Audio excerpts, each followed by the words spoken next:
Bonjour et bienvenue sur ma chaîne Sandra B. Je m'appelle Sandra et je suis contente de vous retrouver aujourd'hui dans cette nouvelle vidéo dans laquelle on va parler de ces choses anormales qu'on a normalisées et ça va être une série de vidéos mais pas de vidéos qui vont se suivre.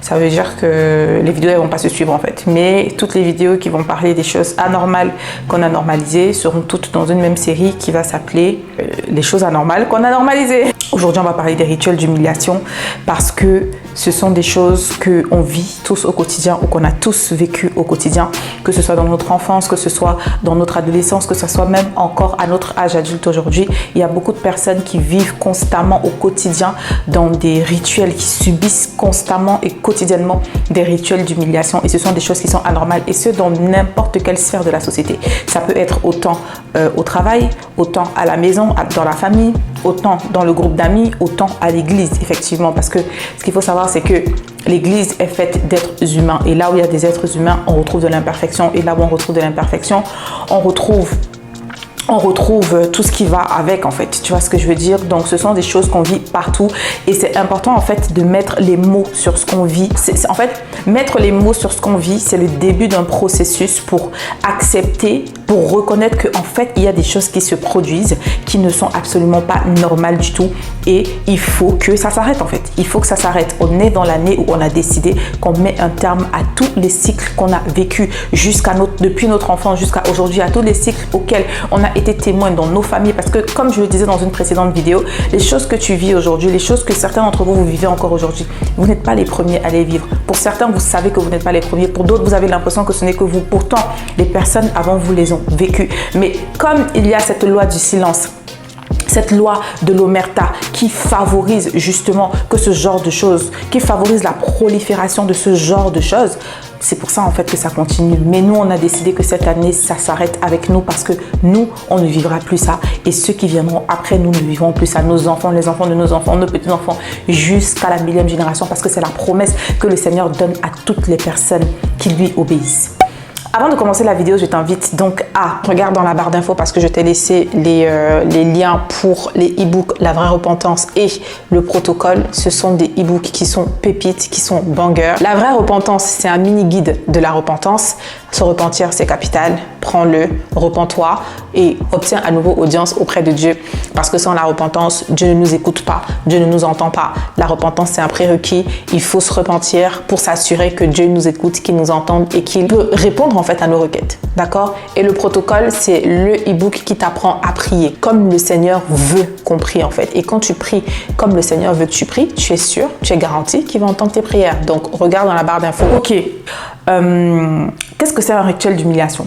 Pour faire une définition simple, tout ce qui est confrérie, tout ce qui est fraternité, tout ce qui est même ceux qui vont dans des grandes écoles. Je sais que généralement à la rentrée, il y a des soirées et pendant ces soirées, il y a des bizutages.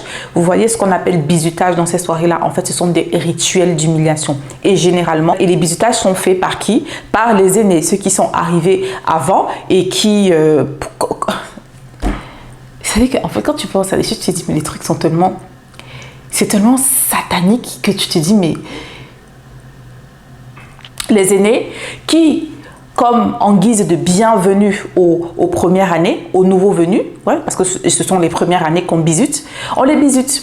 On les fait passer par toutes sortes de rituels d'initiation, parce que c'est aussi comme ça que c'est appelé. Rituel d'humiliation, rituel d'initiation, c'est aussi comme ça que c'est appelé. On les fait passer par toutes sortes d'épreuves, par toutes sortes de mises en scène qui ont pour but, en fait, qui visent à briser la personne à l'intérieur, à venir blesser ton âme de telle sorte que tu comprennes en fait que toi, comme tu es le nouvel arrivant, comme tu es le plus petit, comme tu es celui qui a la position la plus défavorable, tu es censé être en dessous et donc on te conditionne en fait à être un béni oui, on te conditionne à toujours dire oui, on te conditionne à toujours respecter et honorer et je vais bien ça en quote, parce que le véritable respect et le véritable honneur n'ont pas besoin que tu puisses être humilié pour que tu puisses les produire en fait. Tu vois ce que je veux dire?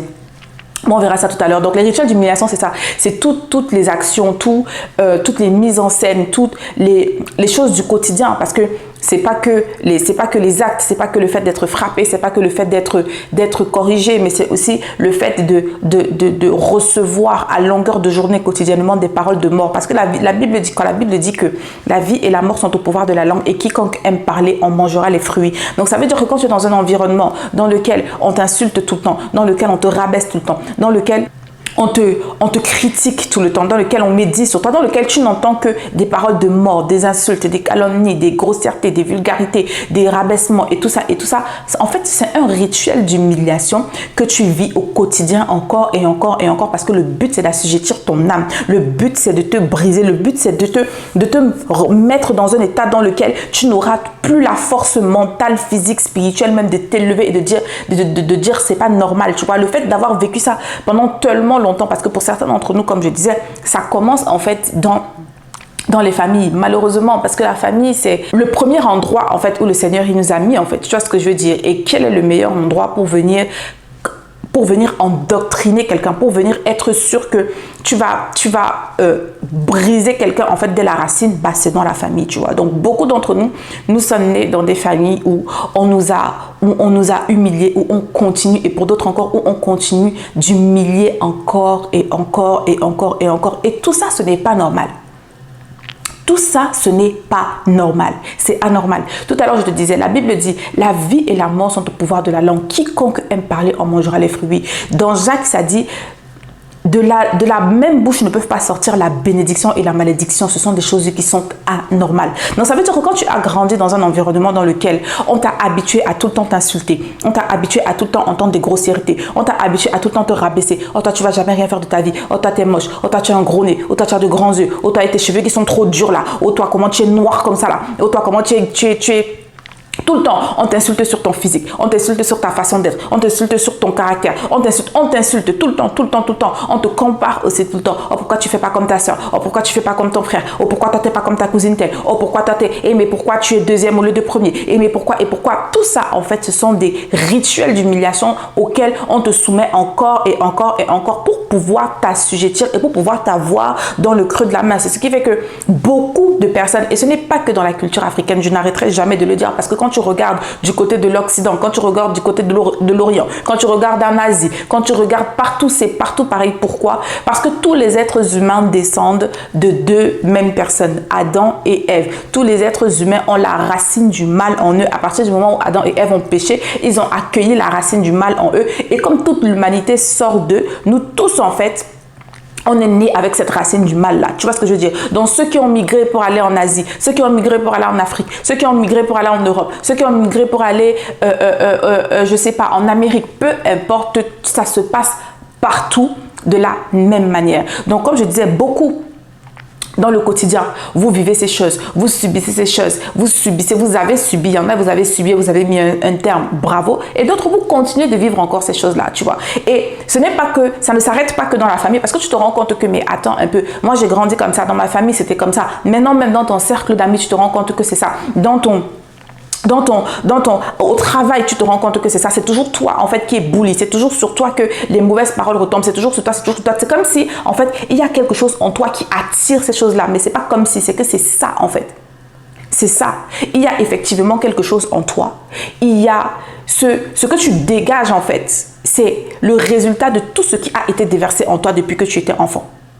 Tout ce qui a été déversé en toi depuis que tu étais enfant. Pour d'autres personnes, ça n'a peut-être pas commencé dans l'enfance, ça a peut-être commencé dans une relation amicale, une relation amoureuse, peu importe, ça a peut-être commencé dans une relation, ça a peut-être commencé dans un environnement de travail. Et puis dès lors, depuis cette fois-là où tu as subi, tu t'es laissé, où tu as accepté de subir ce type de comportement, depuis ce temps-là, tu n'attires que ce genre de personnes. Tu te retrouves toujours dans des positions où s'il faut rabaisser quelqu'un, c'est toi qu'on rabaisse. S'il faut insulter quelqu'un, c'est toi qu'on insulte. S'il faut critiquer quelqu'un, c'est toi qu'on critique. S'il faut humilier quelqu'un, c'est toi qu'on humilie. Tu vois ce que je veux dire? Pourquoi? Parce que justement, il y a eu cette semence-là qui a été mise en toi. D'accord? Il y a eu cette semence-là qui a été mise en toi. Et avec cette semence sont venus quoi? Sont venues des entités spirituelles. Les entités spirituelles ici sont des démons, tout simplement. Depuis le début de l'année, je n'arrête pas de vous dire que le monde est spirituel. Le monde est tellement spirituel. Tellement spirituel. Tu vois, ça c'est une connaissance. Ça c'est quelque chose où On le sait intellectuellement que le monde est spirituel. Mais ensuite, tu fais des expériences. Quand tu fais des expériences où tu as la preuve palpable et tangible que tout est réellement spirituel, tu ne peux plus ne pas voir ce que tu as déjà vu. You cannot unsee what you saw. Tu vois ce que je veux dire? Le monde est très spirituel. Et comme je l'ai dit, personne ne marche jamais seul. Ça veut dire quoi? Ça veut donc dire que toutes ces personnes-là qui t'ont fait subir ces choses, qui t'ont fait continuellement encore et encore passer par ces rituels d'humiliation, c'est des personnes qui, elles, sont influencées par des démons. Et comme ces personnes sont influencées par des démons, la semence qui sort d'eux pour venir en toi n'est que semence du mal en fait. Ce n'est que le mal. La Bible dit la vie et la mort sont au pouvoir de la langue. Si quelqu'un ne parle pas la vie, la personne parle la mort. Or, qu'est-ce que Jésus dit? Satan est venu pour voler, égorger et détruire. Il est venu pour voler, égorger et détruire parce que le but au travers de tout ce qu'il fait, donc ces rituels d'humiliation, c'est de voler, c'est égorger, c'est de détruire. Te voler ta dignité, te voler ton honneur, égorger ton être, ta personne, faire en sorte que tu meurs à l'intérieur de toi petit à petit et que ce qui se passe à l'intérieur de toi puisse finir par se matérialiser, par exemple par quelqu'un qui décide de se rip. Tu vois ce que je veux dire? Ou quelqu'un qui décide de commencer à se détruire pour oublier les atrocités qu'on a subies, que ce soit de manière physique. Comme je disais, que dans les rituels d'humiliation, il y a aussi ce qu'on subit physiquement. Les personnes qui ont été attouchées, les personnes qui ont été vées, les personnes qui ont été molestées de quelque manière que ce soit. Et tout à l'heure, je vais te donner des exemples concrets pour que tu puisses comprendre en fait, que tu puisses comprendre que ces choses sont véritablement réelles et que tu n'es pas la seule. Tu n'es pas le seul à avoir vécu cela et qu'aujourd'hui, tu dois décider de mettre un stop et de dire ça suffit, je ne vivrai plus ça, je ne serai plus une victime en fait. Plus jamais je ne serai une victime. Et tout ce qui s'est passé va être effacé. Ok? Donc ces personnes, quand elles parlent de la mort. Et la mort vient faire quoi? La mort vient apporter la mort en fait. La mort, quand tu sais, quand la Bible parle de mort, généralement les gens voient le côté physique, c'est-à-dire que tu ripes en fait, tu ripes physiquement, tu vois. Mais la mort, elle commence pas physiquement, elle commence d'abord spirituellement, elle commence d'abord à l'intérieur de toi, parce que la Bible dit que l'homme est tel les pensées de son âme. Ça veut dire que si les pensées de notre âme sont tout le temps mort, tout ce qui est mauvais, tout ce qui est négatif, ruminer tout le temps sur des choses qui sont négatives, ruminer tout le temps sur des choses qui sont mauvaises. Qu'est-ce qu'on fait? On médite encore et encore sur la mort. Et qu'est-ce que la mort? Qui est un esprit, d'accord? Qu'est-ce que la mort nous influence à faire? La mort nous influence à détruire nos vies et éventuellement à en arriver physiquement en fait à détruire nos vies. Tu vois ce que je veux dire? Donc, qu'est-ce que les rituels d'humiliation produisent? Ça produit une soumission négative. Une soumission négative, c'est pas le terme que je cherche, mais ça produit une soumission négative. Ça produit un brisement de l'âme et pas dans le bon sens du terme, parce qu'on entend souvent parler du mot brisement à l'église, etc. Le brisement qui vient de Dieu, ce n'est pas un brisement qui vient pour te détruire, mais c'est un brisement qui vient pour t'assainir en fait, tu vois, pour enlever ce qui est mal et pour laisser ce qui est bien et pour te permettre toi-même d'évoluer, tu vois, et d'être la meilleure version de toi-même. Mais le brisement qui vient de l'ennemi, c'est un brisement qui vient te meurtrir à l'intérieur de toi en fait. Il vient te meurtrir, il vient te détruire, il vient vraiment littéralement briser ton âme en fait, apporter la mort dans ton âme pour que la mort physique puisse s'en suivre, tu vois.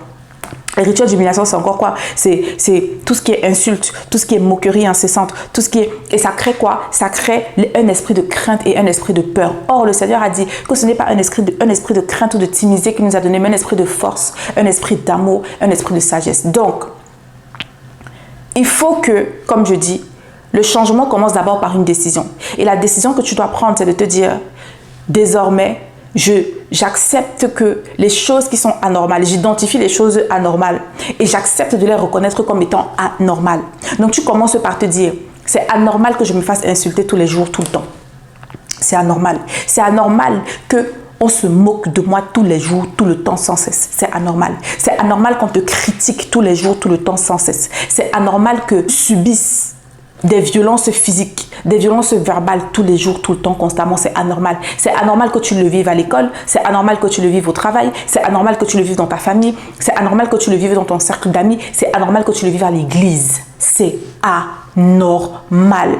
Et oui, ces rituels d'humiliation, on les voit aussi à l'église, mais sous d'autres formes. On va te dire, oh non, c'est le brisement, oh non, c'est le ci, oh non, c'est le ça, oh non, il faut se soumettre, parce que si tu ne te soumets pas, on te qualifie de quelqu'un de rebelle, etc. Tout ça, ce sont des rituels d'humiliation qui ont pour but de t'assujettir et de faire en sorte que tu sois à la merci, qu'on te balance de gauche à droite comme on veut, quand tu utilises comme on veut, que tu sois un objet en fait entre les mains des gens, un objet de moquerie, un objet de quand les gens veulent se défouler, c'est sur toi qu'on vient se défouler, quand les gens sont énervés qu'ils veulent passer leurs nerfs, c'est sur toi qu'on vient passer les nerfs, quand les gens sont énervés qu'ils ont envie de parler mal à quelqu'un, c'est sur toi, parce que tu sais qu'on ne parle pas mal à tout le monde. Tu sais qu'on ne parle pas mal à tout le monde. Tu sais qu'on n'insulte pas tout le monde. Tu sais qu'on ne se moque pas de tout le monde. Tu sais qu'on n'ose pas le temps devant tout le monde. Tu sais, tu dois savoir. Et tu le sais, tu as déjà dû le remarquer parce que tu as remarqué que, mais à chaque fois qu'il y a un groupe de personnes, si ce genre de choses doit arriver, c'est toujours sur toi que ça tombe en fait. Tu vois. Tu dois commencer par reconnaître que c'est anormal. Ensuite, décider que tu ne veux plus que ça t'arrive. Pourquoi? Parce que le Seigneur, la Bible dit que Jésus-Christ, par ses meurtrissures, nous avons été guéris. Par ses meurtrissures, nous avons été guéris. Et les meurtrissures que Jésus a vécues, ce n'était pas que des meurtrissures dans la chair. Ce n'était pas que des meurtrissures dans la chair. On l'a insulté, on l'a calomnié, on l'a traité de fils de démon. On a dit que les choses qu'il fait, c'est par Belzébul. On l'a critiqué, on l'a injurié. On lui a craché dessus et on l'a tapé, on a lacéré son corps. Jésus a accepté de vivre toutes ces humiliations, parce que oui, ce sont des humiliations, tous ces déshonneurs, pour que toi, tu n'aies plus à vivre cela.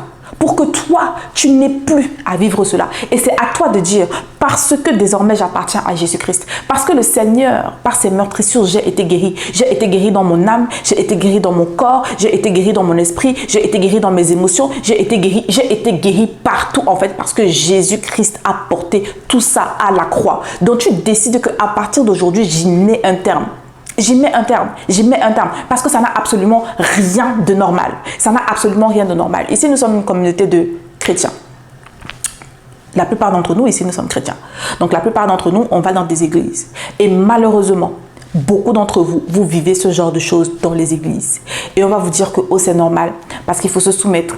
Parce que, comme je disais tout à l'heure, il faut passer par le brisement. Ce sont des étapes normales, etc., etc. Non, ça n'a rien de normal. Ça n'a absolument rien de normal. Et les églises dans lesquelles vous vivez ce genre de choses, les églises dans lesquelles on vous fait passer par des rituels d'humiliation, encore et encore et encore, pour briser vos âmes, pour vous assujettir et pour vous soumettre, ne sont pas des églises, mais ce sont des sectes.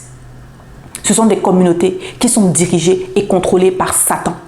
Parce que la Bible dit que le voleur, l'ennemi ne vient que pour voler, égorger et détruire. Si tu vas dans un endroit où au quotidien, un endroit qui s'appelle église, et constamment, quotidiennement, tu subis des rituels d'humiliation, ce n'est pas un endroit qui est contrôlé et dirigé par Dieu. Et le Seigneur ne veut certainement pas que tu restes dans un endroit comme celui-là.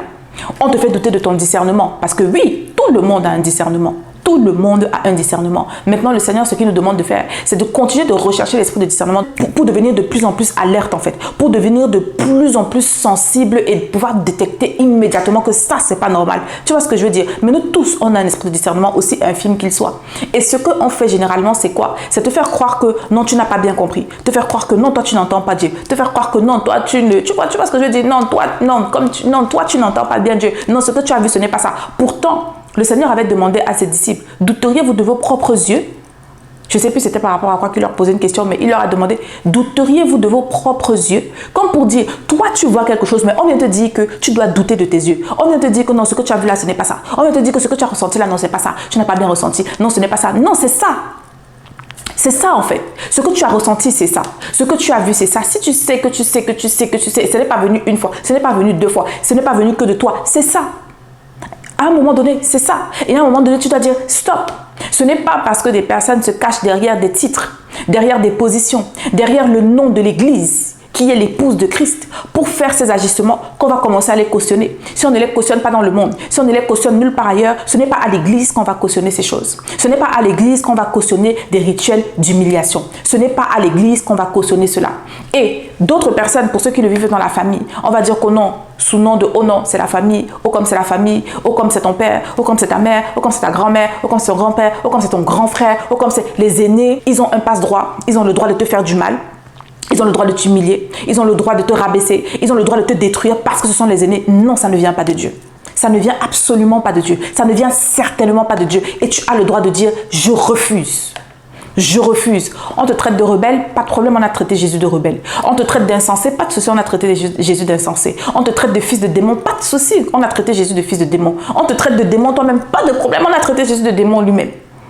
Mais tu dois décider qu'à partir d'aujourd'hui, toutes ces histoires, c'est terminé. Tu ne feras plus partie des listes des personnes qu'on considère comme étant les personnes qu'on rabaisse, qu'on humilie, qu'on détruit à petit feu. Parce que jusqu'à quand est-ce que tu vas vivre ça? Des personnes qui vivent aujourd'hui, des personnes ont des 40 ans, des 50 ans, des 60 ans. Mais quand tu entends les personnes parler, tu peux entendre l'enfant parler parce que ces personnes ont été tellement brisées que leur âme est restée à l'état d'enfant parce qu'ils ont vécu un choc tellement traumatique à cette période-là de leur vie ou dans l'adolescence ou quoi qu'est-ce. Ils ont vécu un choc tellement traumatique que le trauma, en fait, les a enfermés dans cet état-là et que l'âge a continué d'avancer, ils ont continué de grandir, avancer, mais eux, à l'intérieur d'eux-mêmes, ils sont restés à cet état-là parce que le trauma a été tellement profond que ça les a brisés et ça les a comme emprisonnés en fait dans cet état d'enfant. Vous vous rendez compte? Ce sont des choses qui sont véritablement réelles, qui seront réelles en fait. Et vivre ça dans l'église, c'est encore plus anormal.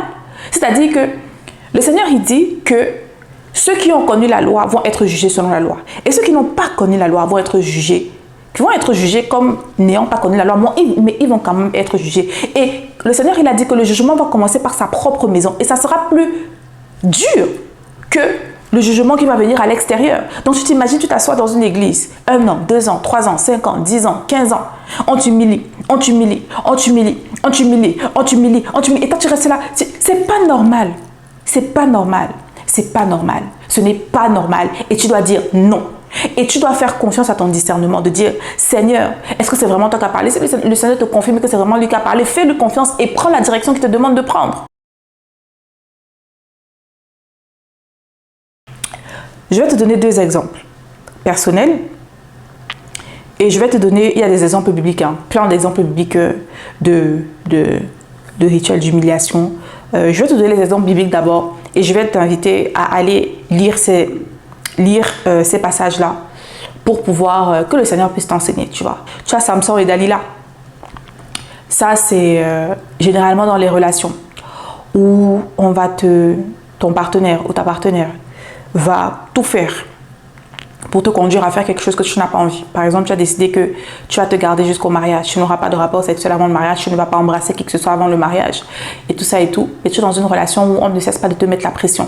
Oui, mais si tu m'aimes vraiment, oui, mais si tu m'aimes vraiment, oui, mais tu sais, nous sommes tous chrétiens, oui, mais tu sais, ça ne va faire aucun mal, oui, mais tu sais, encore et encore et encore et encore et encore. Et quand tu dis non, on te fait quoi? Comment on dit ça? On te menace. Ah, mais si tu n'acceptes pas de coucher avec moi, ça veut dire que tu ne m'aimes pas. Et comme tu ne m'aimes pas, moi, je vais aller là où on m'aime. Si tu n'acceptes pas de faire ça, si tu n'acceptes pas ci, si tu n'acceptes pas ça, je vais faire ça. Des menaces, des insultes et des machins. Pourquoi tu te laisses manipuler comme ça? Pourquoi tu te laisses traiter de la sorte? Pourquoi? Tu as le pouvoir de dire non. Samson et Dalila, donc c'était ça. Les Philistins sont allés voir Dalila pour demander à Dalila, il faut que tu trouves le secret de la force de Samson parce qu'on veut s'en prendre à lui. Trouve le secret de sa force, on veut s'en prendre à lui. Et Dalila a commencé à faire du chantage affectif. Il faut savoir que le chantage affectif et le chantage émotionnel, ce sont des techniques de manipulation qui font partie effectivement de rituels d'humiliation. Oui, le chantage affectif. Et peu importe la personne de qui tu veux le chantage affectif, que le chantage affectif vienne de ta famille, que le chantage affectif vienne de tes amis, que le chantage affectif vienne de l'église, peu importe, ce n'est pas normal, ok? Ce ne sont pas des habitudes qui nous viennent du Seigneur, qui viennent du Seigneur. Ça ne vient absolument pas du Seigneur. Ce ne sont pas des habitudes qui viennent du Seigneur et ce ne sont donc pas des habitudes que tu dois accepter. Donc Dalila a commencé à faire du chantage affectif à Samson et à force, elle a réussi à obtenir la réponse. Et qu'est-ce qui s'est passé? Samson est mort. Le voleur ne vient que pour voler, égorger et détruire. Le chantage affectif a conduit à sa destruction et il est mort. Joseph et la femme de Potiphar. La dame a commencé à harceler le jeune homme parce que le jeune homme était beau, intelligent, etc., etc.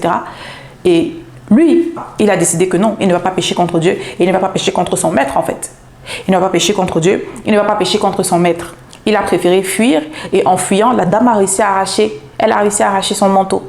Et avec son manteau, elle a monté tout un tissu de mensonges. Ça aussi, les calomnies, les mensonges. Les gens inventent des histoires. Les gens inventent des histoires pour tuer ton caractère, pour tuer ta réputation. Les histoires inventées, ici je parle des histoires inventées. Je ne parle pas des histoires vraies où on finit par vous exposer. Je parle des histoires inventées.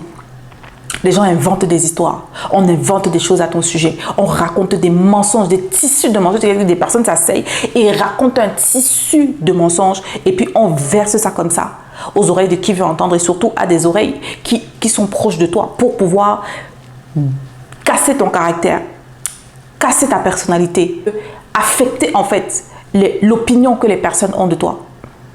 Le but, c'est quoi? Le but, c'est que tout le monde décide de te tourner le dos, que tu te retrouves isolé et que dans ton isolement, tu commences à ruminer, tu commences à avoir aussi de la haine dans ton cœur, tu vois, que tu rentres dans le non-pardon et que ça te brise en fait finalement à l'intérieur de toi et au final, que ça te conduise à quoi? Que ça te conduise à la mort. Donc Joseph, on a raconté des calomnies sur lui. Non seulement la dame a raconté des calomnies qui ont fait en sorte que le gars se retrouve encore injustement en prison, mais en plus de ça, son image a été ternie. Sa réputation a été ternie. Pourtant, il était innocent de A à Z. Il était innocent de A à Z. Imagine un peu le genre d'humiliation que tu peux ressentir. Surtout que Joseph sort déjà d'un endroit où ses propres frères étaient jaloux de lui. Ses propres frères ont d'abord décidé de le tuer. Et après, ils se sont ravisés et ils l'ont vendu comme esclave. Donc, il sort déjà d'un environnement où blessé à mort. Le gars était vraiment blessé à mort. Quand il réussit encore à sortir, on revient encore avec les mêmes choses. Les calomnies, les mensonges qui le conduisent à ce que son caractère soit blessé, sali, piétiné, pour qu'il puisse être blessé, pour qu'il puisse ruminer à l'intérieur de lui, pour qu'il puisse mourir en fait et passer au travers de sa destinée. Mais gloire à Dieu, Joseph a su garder son cœur. Joseph a su se tourner vers le Seigneur, garder son cœur et demander au Seigneur de l'aider. Et il a pu accomplir sa destinée par la grâce de Dieu. Et c'est possible pour toi aussi. Quel que soit ce que tu as passé, ce que tu as rencontré, ce que tu as vécu, sache que par les meurtrissures de Jésus-Christ, tu as été guéri. Et que tu peux guérir de tout ce que tu as vécu jusqu'ici. Au nom de Jésus. Et le dernier exemple biblique que je vais te prendre, c'est David. David. L'un des personnages phares de la Bible.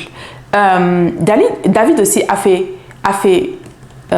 subi un rituel d'humiliation parce que son père l'a eu de manière adultère et comme c'était le petit dernier et qu'on l'a eu de manière adultère, pour le punir, c'est ça qui est marrant dans l'histoire, c'est que deux adultes ont décidé d'être des adultères, mais au lieu d'assumer leur dinguerie, ils ont décidé de punir l'enfant. Le père en tout cas, parce que la mère de David, on n'entend pas parler d'elle, on ne sait pas où elle est. Mais le père décide de punir son petit dernier. Parce qu'il ne faut pas qu'il se mélange avec les autres enfants qui sont légitimes, tu vois. Il ne faut pas qu'il se mélange avec les autres, il ne faut pas qu'il dérange ces autres enfants qui sont légitimes. Donc, comme pour le punir d'avoir été adultère, d'avoir été le fruit du péché, qu'est-ce qu'on a fait? On l'a envoyé en bourse pour qu'il aille s'occuper des bêtes. Mais aussi, on voit quand David va sur le terrain de bataille un peu avant qu'il ne combatte avec Goliath que, en fait, David subissait des insultes vis-à-vis de ses frères. Ses frères l'insultaient, ses frères le calomniaient, ses frères le méprisaient. Oh, petit chien. La dernière fois, j'ai relu ça.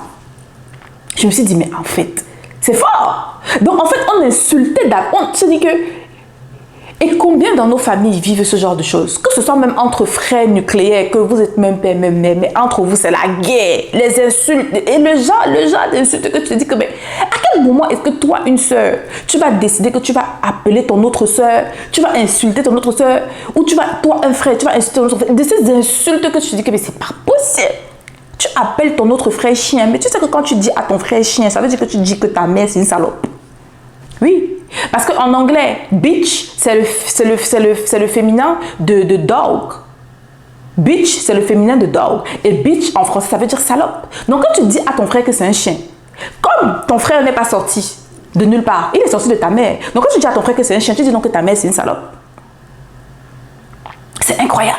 C'est incroyable, c'est incroyable, c'est incroyable. Les injures, les insultes qu'on entend sortir des bouches de frères et sœurs qui sont sortis du même ventre. Du même ventre. Alors, dans l'exemple de David, ils ne sont pas sortis du même ventre, ils sont sortis du même père, mais ils ne sont pas sortis de la même mère. Donc ici, on peut techniquement comprendre, même si la vérité, c'est que ce n'est pas compréhensible. À partir du moment où vous avez le même sang, vous êtes frères et sœurs, tu vois. Il l'insultait copieusement. Et David, vous voyez comment, quand j'ai lu ça, David, il ne répondait pas aux insultes. Il ne répondait pas. Quand on l'a insulté là-bas, il s'est tourné, il est parti à gauche, il s'est tourné, il est parti à droite. Donc c'est comme pour dire que, en fait, on voit vraiment le cœur qu'il avait de petit dernier, le cœur qu'il avait de soumis, le cœur qu'il avait de « Oh, ce sont mes aînés, oh, ce sont mes grands frères, je ne dois pas répondre ». Il ne répondait pas. Il ne répondait pas. On a fini de l'insulter, il s'est tourné, il est parti. Regardez, lisez la partie de David et Goliath. Je crois que c'est dans 1 Samuel, je pense, que tu vois l'histoire de David et Goliath. Moi, ça m'a vraiment, je me suis dit, waouh, en fait, tu vois. Lui aussi, il a vécu ces choses-là, mais par la grâce de Dieu. Et puis même quand tu lis les psaumes de David, tu peux voir que c'était quelqu'un qui était vraiment très sensible. Quand tu vois sa façon de parler à Dieu, sa façon de s'exprimer au Seigneur, sa façon de, quand il dit que même si mon père et ma mère m'abandonnent, toi, Seigneur, tu ne m'abandonneras jamais. C'est-à-dire que dans quelle position émotionnelle, physique et mentale il devait être pour avoir déclaré cette parole-là, que même si mon père et ma mère m'abandonnent, parce que justement, son père et sa mère l'avaient abandonné, at least émotionnellement, l'avaient abandonné même physiquement, parce qu'on l'avait envoyé en brousse, comme pour dire, toi, on n'a tellement pas envie de te voir, vas-y, va t'occuper de, vas-y, on veut pas te voir, ses frères. Vous voyez ce que je veux dire? Mais une fois de plus, Dieu a été Dieu. Dieu a été juste. Et la destinée que David devait accomplir, il l'a effectivement accompli. Il est parti de petit dernier qui était maltraité, qui était humilié, qui était rabaissé et tout ça et tout, à premier roi de la nation d'Israël, le roi que Dieu lui-même a choisi. Tu vois ce que je veux dire?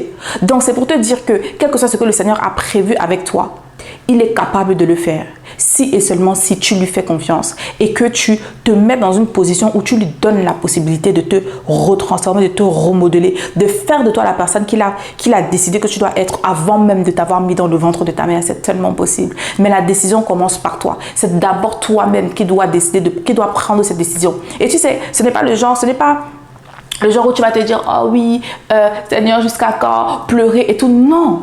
Non, il n'est pas question de pleurer, Seigneur, jusqu'à quand? Seigneur, machin, Seigneur, si. Non, il est question d'aller devant le Seigneur et de dire, ok, Seigneur, oui, j'ai eu mal, oui, machin, oui, si, mais de prendre les voies que le Seigneur a établies, en fait. Demander au Seigneur de te rendre justice, déclarer la parole de Dieu, déclarer la parole de Dieu pour que la parole de Dieu vienne mettre un terme à tout cela. Pourquoi? Parce que, comme je le disais au départ, ce sont des comportements qui résultent d'influences démoniaques, tout simplement. Tout simplement. Toutes les personnes que tu vois t'insulter, t'humilier, c'est parce que ces personnes sont influencées par des esprits mauvais. Oui. Oui. Parce que la bénédiction et la malédiction ne peuvent pas sortir de la même bouche. L'eau douce et l'eau amère ne peuvent pas sortir de la même bouche. Jésus a demandé, qu'y a-t-il entre le Christ et Bélial? Il n'y a rien entre la lumière et les ténèbres. Il n'y a rien de commun entre la lumière et les ténèbres. La lumière et les ténèbres ne cohabitent pas. Ça veut dire que si la source c'est de la lumière, le résultat c'est la vie et la lumière. Si la source c'est les ténèbres, le résultat c'est la mort et les ténèbres en fait. Aussi simple que ça. Aussi simple que ça. Maintenant, je termine avec les deux exemples personnels. Un exemple qui me concerne moi et un exemple que j'ai vu dans la première église que j'ai fréquentée quand je suis née de nouveau. Donc l'expérience personnelle, moi, qui me concerne en termes de rituel d'humiliation, et dis-toi que c'est après, enfin dans mes recherches et tout ça, que j'ai compris en fait que ce que j'avais vécu ce jour-là, c'était un rituel d'humiliation. C'était un rituel d'humiliation. Quand j'étais petite, je dois avoir 6 ou 7 ans.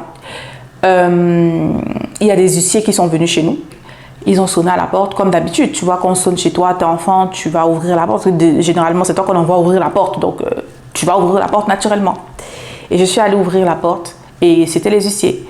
Ils sont entrés, ils ont fait ce qu'ils avaient à faire. Ils ont collé des trucs, ils ont pris des notes, des machines, et tout. Quand ils sont partis, ma génitrice, Seigneur Jésus, elle m'a attrapée. Elle m'a bastonnée. Quand elle a terminé de me bastonner, elle a pris du piment fraîchement écrasé. Elle m'a mis le piment dans les yeux, elle m'a mis le piment dans la bouche, elle m'a mis le piment dans les parties intimes. Histoire vraie. Et cette histoire, quand je l'ai racontée à un de mes amis, le gars s'est exclamé en disant, mais qu'est-ce qu'elles ont tout avec cette affaire de piment? Parce que c'est un Camerounais aussi qui a grandi au Cameroun.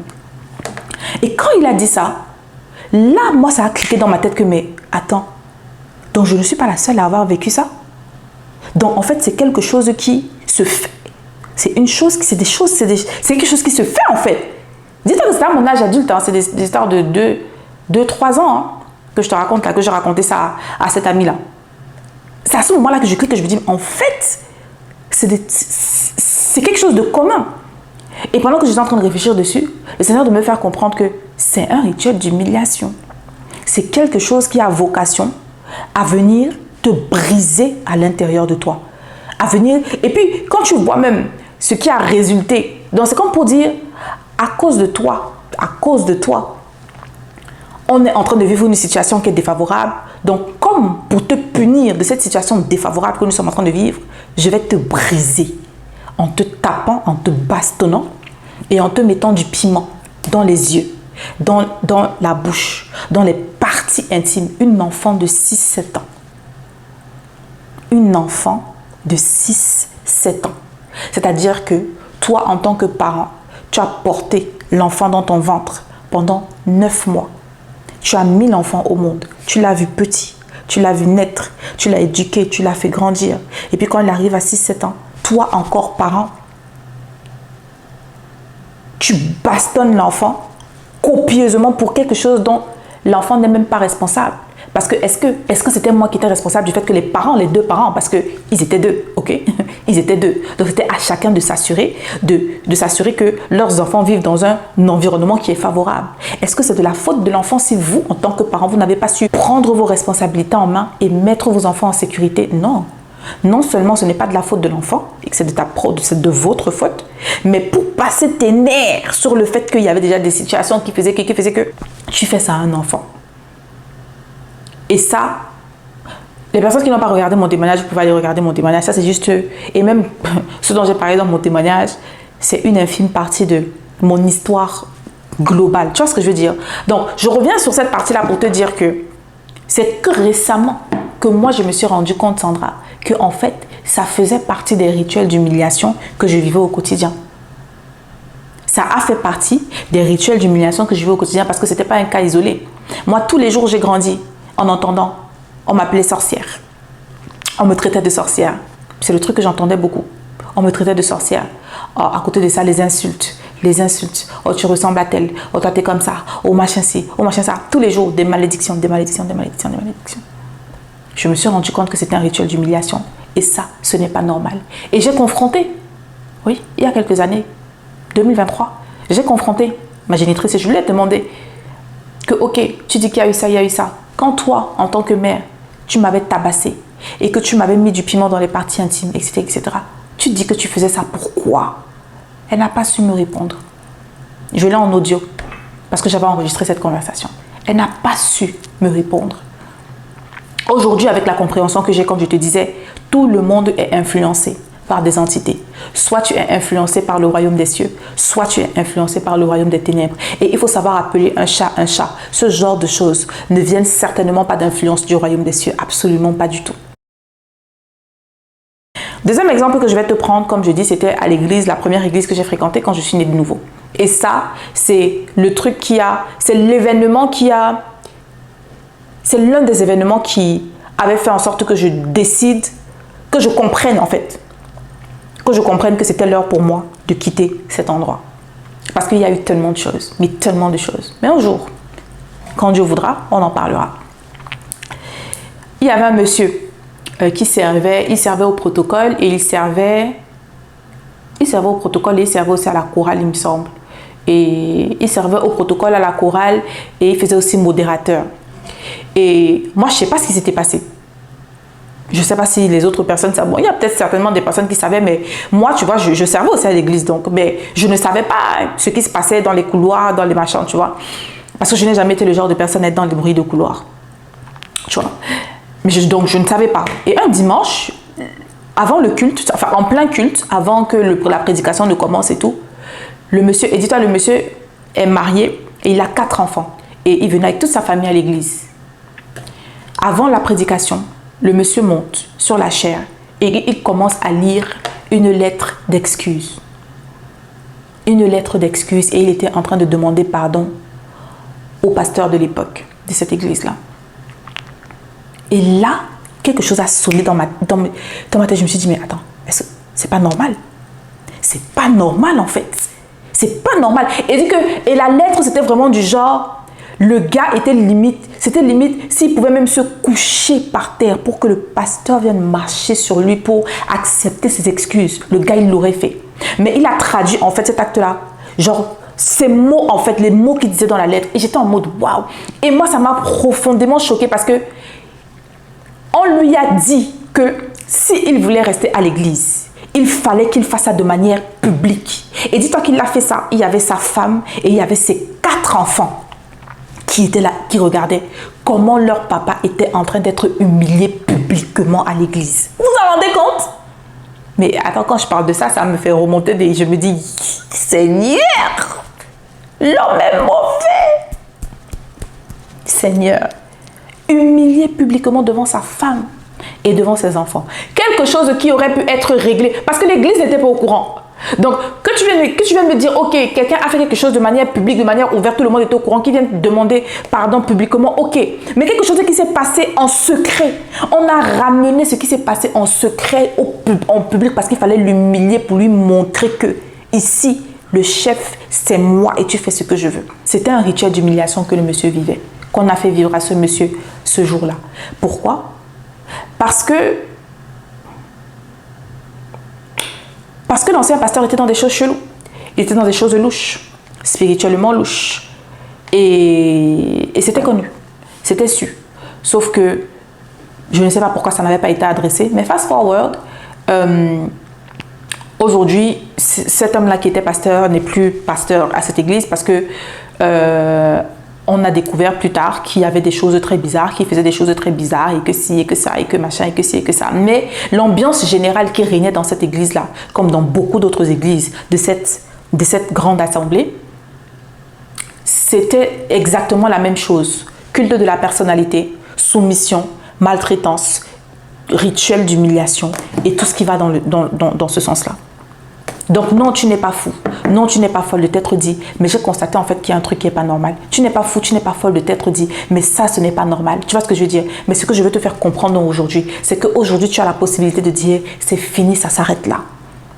Je ne vivrai plus ça. Je ne vais plus le vivre. Et je vais m'asseoir pour demander au Seigneur de me restaurer parce que tu as besoin d'être restauré à l'intérieur de toi. Tu as besoin d'être restauré. Tu vois, il y a un dicton qui dit que les personnes qui sont blessées blessent à leur tour. Et c'est vrai.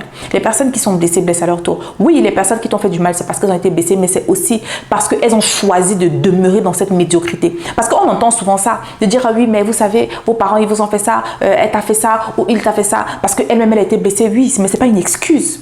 On comprend, mais ce n'est pas une excuse. Ce n'est pas une excuse que parce qu'on t'a blessé, toi aussi tu vas venir blesser. Ce n'est pas une excuse. Ce n'est pas normal. Tu comprends ce que je veux dire? Tu dois te dire, ce n'est pas normal, ce n'est pas une excuse. Ces personnes ont choisi de demeurer dans la médiocrité, dans la facilité de dire, ok, comme moi aussi j'ai vécu ça, je vais faire vivre ça aux autres et en pire. Parce qu'il faut savoir que ça mute.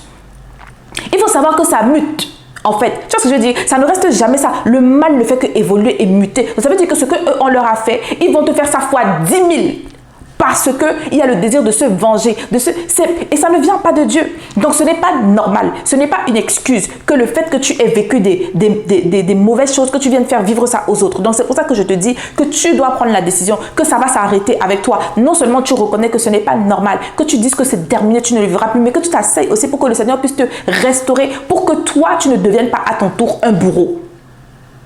Toi, à ton tour, tu ne dois pas devenir un bourreau. Et si tu l'es déjà, je te conseille de demander pardon à toutes les personnes à qui tu as fait ce mal, à qui tu as causé ce tort. Ce sont tes enfants. Tu fais asseoir tes enfants. Tu demandes pardon à tes enfants de leur avoir causé du mal. Tu demandes à tes enfants de leur avoir fait du tort. Et tu t'assois pour que le Seigneur puisse te restaurer. Pour que le Seigneur puisse te restaurer. Parce que tu as besoin d'être restauré pour ne pas que ces choses puissent se perpétrer. Pour que le Seigneur puisse faire avec toi ce qu'il a prévu de faire avec toi sur cette terre. On a vu l'exemple de David, on a vu l'exemple de Joseph et on a vu l'exemple de Samson. Samson a refusé de se soumettre à Dieu. Il a fini comment? Mort.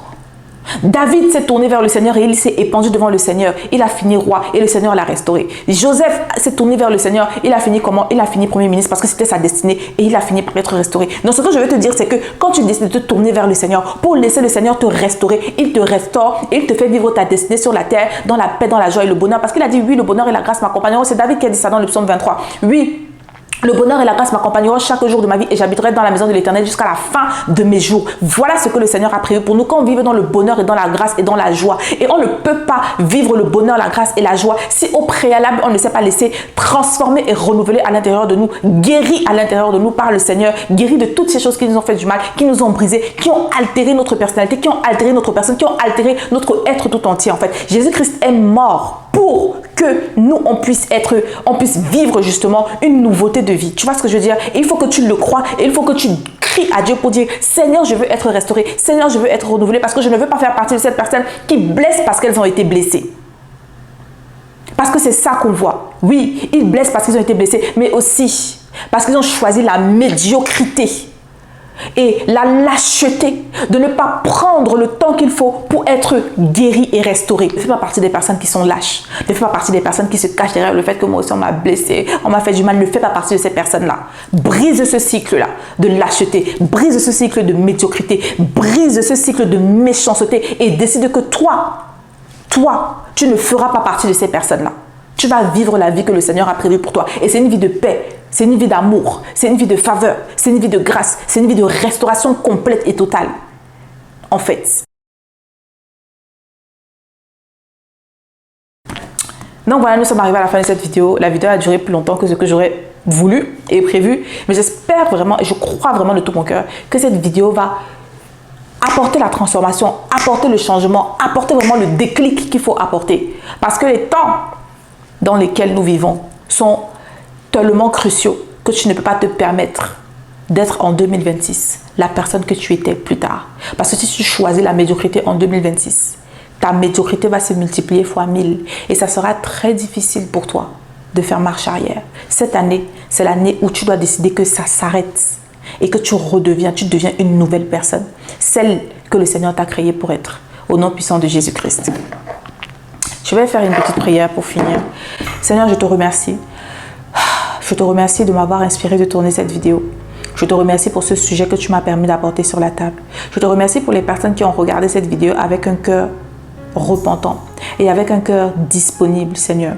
Toutes les personnes qui prennent la décision que ce cycle s'arrête avec elles, je prie afin que tu les soutiennes. Parce que oui, Seigneur, tu es venu afin que nous ayons la vie et que nous soyons dans l'abondance.